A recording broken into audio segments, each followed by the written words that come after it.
sound of a gentle, crackling fire, and distant, soft wind. Close your eyes. Find a comfortable place to rest, where you can be still and undisturbed. Let your hands relax, perhaps folded gently in your lap or resting by your sides.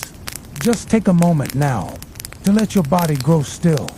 Feel the gentle rise and fall of your breath, moving in and out like the slow, steady swing of an old pendulum. Calm and rhythmic, the room around you begins to soften. The sharp edges blur into gentle curves.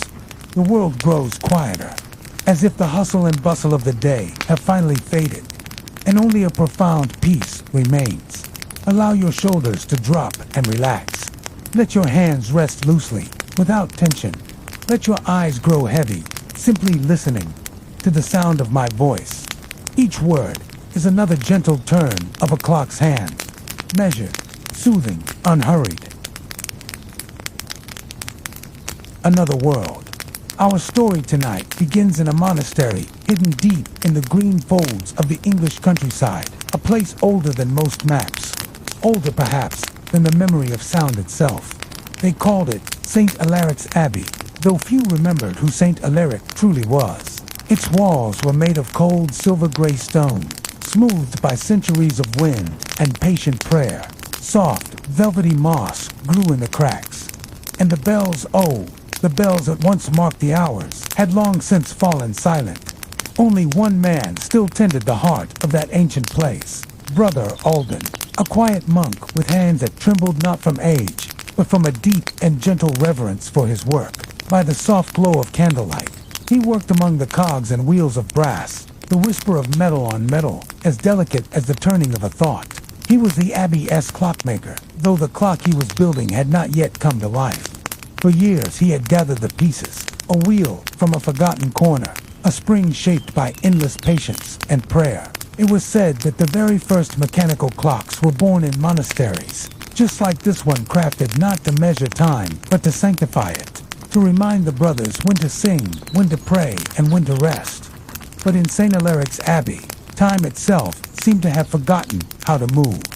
The sun rose and fell in quiet indifference, and the very air seemed to sleep. Tonight, as the moon poured a river of silver through the high arched window, Brother Alden sat at his workbench. His candle burned low, its flame dancing softly in the draft from unseen corridors. Tiny gears gleamed like fallen stars laid out before him on the dark wood. He lifted one between his fingers, a brass circle no wider than a coin, and held it to the light. It caught the flame, and for a fleeting moment, it seemed to breathe with a life of its own. He smiled, a small, inward smile of a man who understands the gentle language of patience. Outside, the wind stirred through the thick ivy, and a soft rustle, like the turning of ancient pages, filled the night. The monastery always sounded like that, as though the walls themselves whispered old prayers in their sleep. You can imagine it now, the faint echo of footsteps down long, stone corridors, the subtle smell of beeswax and old parchment, the comforting weight of air filled with incense and memory. Each breath you take draws you deeper and deeper into that profound stillness. Each sound you imagine becomes a gentle part of your own peaceful dream. Brother Alden's tools lay neatly beside him, a small file, a tiny hammer, a quill for making notes in the margins of his parchment. He wrote not of minutes or of hours, but of grace between bells. For him, time was not something to be measured, but something to be listened to. And so he listened now to the faint creak of the wood beneath his stool, to the soft drip of rain in the courtyard, to the low, steady, and reassuring hum of his own heartbeat. Tick, he whispered, turning one small wheel with a delicate touch. Tock, he murmured, turning another. The rhythm was not mechanical yet, not truly alive, but it soothed him. It seemed to soothe the very stones of the abbey. And if you listen closely, you may hear it too. That ancient, quiet rhythm, the sound of something slowly waking after a very, very long sleep. The candlelight trembled for a moment, and he reached out to adjust the wick. A moth circled near his hand, its wings as thin and delicate as parchment. He smiled again. He often spoke to the moths, calling them his keepers of silence. "You and I," he murmured softly. We understand quiet things. Outside, the monastery gardens swayed under the soft moonlight. Rows of lavender, rosemary, and sage. The monks once grew these herbs to scent their inks and heal their wounds. Now, the plants grew wild, tended only by the gentle rain and the occasional kind wind. Brother Alden liked to open his window just a little, to let that calming scent drift in. The smell of rich earth, fresh mint, and a hint of old parchment. It was a comforting reminder that the world beyond the walls still breathed. He adjusted another cog, then pressed his ear close to the intricate mechanism. It was not finished, not yet, but it whispered faintly, as though time itself were beginning to remember its voice. Some said that the early clockmakers believed they were helping God create order out of chaos, that each wheel, each spring, was a hymn written in metal. Brother Alden believed this too. He believed that when the clock finally moved, its very first tick would echo through the Abbey like a gentle prayer, a heartbeat that would never fade. And as you listen now, perhaps you can feel that heartbeat too. Steady, slow, comforting. Let your own breath follow its rhythm. In and out, tick and talk, rest and dream. The air in the workshop grows cooler now. The candle burns lower, and the shadows stretch longer across the stone floor. Brother Alden reaches for a small glass bell jar and gently covers the half-assembled clock, as though tucking it in to sleep for the night. Tomorrow, he whispers to the silent machine, "We shall give you your voice."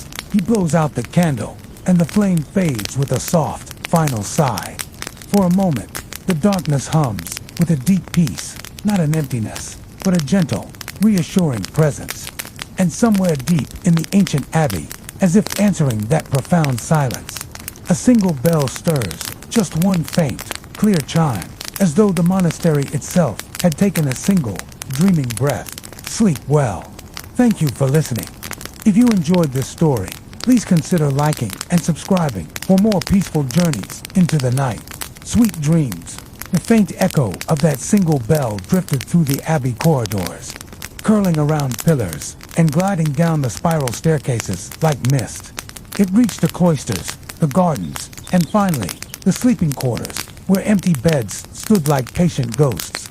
Brother Alden heard it too, though he had not rung it.